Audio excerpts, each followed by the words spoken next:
Hello everyone, मेरा नाम है सौम्या तिवारी। मैं साइन लैंग्वेज इंटरप्रेटर हूँ। आज की वीडियो में हम ये देखेंगे अपने पर्सनल एक्सपीरियंस से रिलेटेड स्टोरी, जिसमें आप लोगों ने बस के धक्के तो खाए होंगे, या मुंबई दिल्ली में अगर आप रहते हो तो आपने बस के धक्के ज़रूर खाए होंगे और सीट के लिए लड़ाई भी ज़रूर करी होगी। लेकिन मुझे उम्मीद है कि ये स्टोरी देखने के बाद आप ना बस के धक्के खाने में हिचकिचाएँगे और ना सीट के लिए लड़ाई करेंगे। तो चलिए बहुत ही इंटरेस्टिंग स्टोरी देखते हैं साइन लैंग्वेज में। Thank you. किसी ने बड़े कमाल की बात कही है कि ताकत आवाज में नहीं सोच में होनी चाहिए, क्योंकि फसल बारिश से होती है, बाढ़ से नहीं। हाय गाइस, मेरा नाम है आरजे कार्तिक। आज की कहानी आप में से किसी दोस्त ने मुझ तक पहुंचाई है। ये कहानी किसने लिखी है मुझे नहीं मालूम, लेकिन ये कहानी बड़ी कमाल की है। ये कहानी एक महिला की जो लिखती है कि मेरी उम्र लगभग 50 वर्ष है और मैं एक ऑफिस में काम करती हूँ। मेरे घुटनों में दर्द रहता है, बड़ी समस्या होती है आने जाने में, लेकिन क्या करूं, फैमिली चलाने के लिए, घर परिवार का खर्चा निकालने के लिए जॉब करनी पड़ती है। एक दिन ऑफिस से निकली, घर के लिए बस स्टॉप पर पहुंची। वहां जाकर के देखा तो हमेशा की तरह मेरे बैठने के लिए जगह नहीं थी। पहले से बहुत सारी भीड़ थी।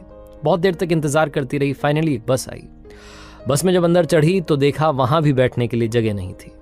अचानक से एक आवाज आई कि मैडम, आपके लिए सीट खाली है, बैठ जाइए। मैंने पीछे मुड़कर देखा तो मैडम कहने वाली जो थी वो एक मजदूरन थी। वो भी अपना काम खत्म करके ईंटें गारा ढोकर के शाम में वापस अपने घर के लिए रवाना हुई थी। मैंने गौर से देखा तो मुझे लगा कि चेहरा तो मेरे साथ में वहां बस स्टॉप पर खड़ा था। मैंने ध्यान ही नहीं दिया। मैंने उनका शुक्रिया अदा किया और कहा कि धन्यवाद बाई जी, आपने मुझे मौका दिया बैठने का। मुझे अच्छा लग रहा था। मैं ऊपर वाले को बार बार धन्यवाद कर रही थी कि क्या बात है, इतने अच्छे अच्छे लोग दुनिया में हैं। थोड़ी देर के बाद में मेरे पास वाली सीट पर एक महिला बैठी थी। उनका स्टॉप आ गया, उठ करके चली गई, सीट खाली हो गई।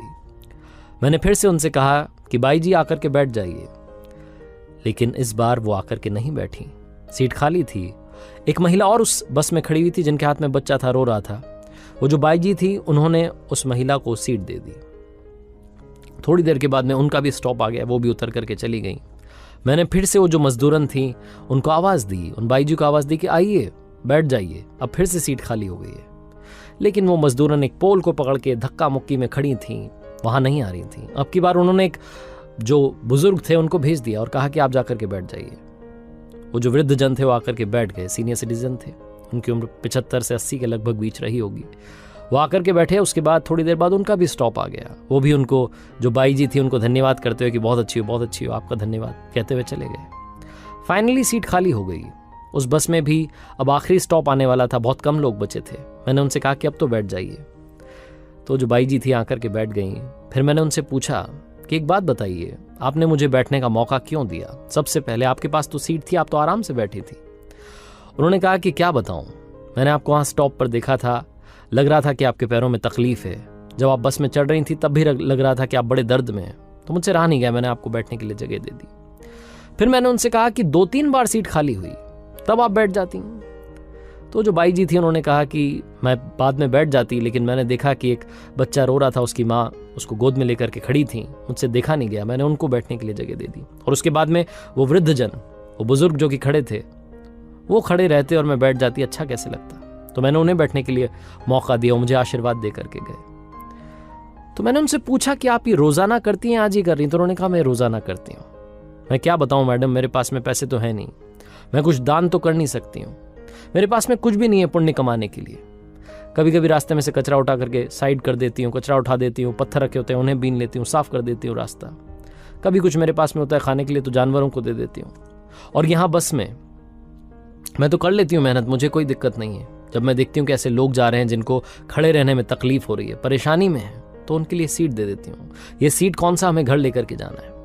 ये छोटी सी यात्रा जिसमें वो कहती हैं कि मैंने काफी कुछ सीखा। और वो जो बाई जी थी जो मजदूरी कर रही थी, उन्होंने मुझे पता नहीं कितना बड़ा लेसन दे दिया।